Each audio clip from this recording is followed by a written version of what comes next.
Ka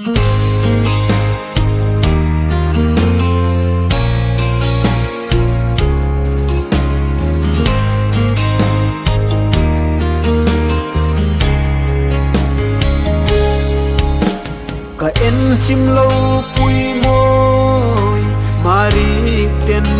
ka do che a sak mel lim siva in pom kanu nge bitla acham jin isa mel mo mangai tu mangai na ton le num si lovin pui moi kangai che kangai em che o ka don lung ru ilu sip zo nge mangai na anon nin kan lan che a ton len lo mangai na ding châu in mo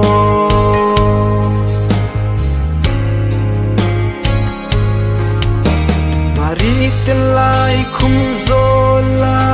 mitla kasu tu che filka hai nge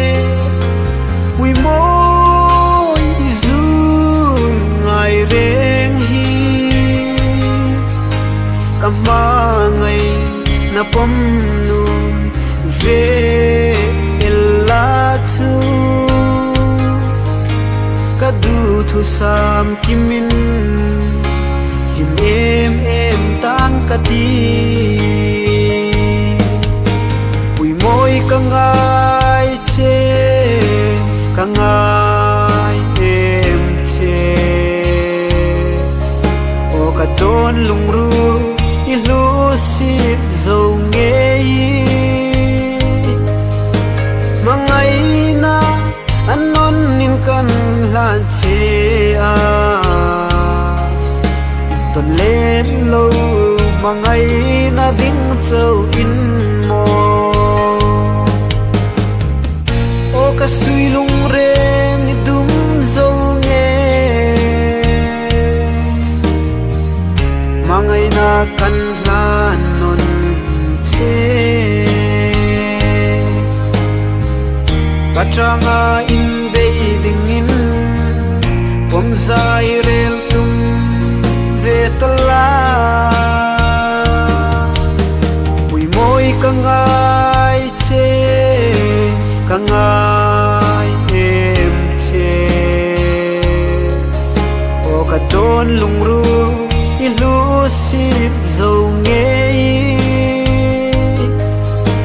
mangai na anon nin kan lan che a ton len lo mangai na ding châu in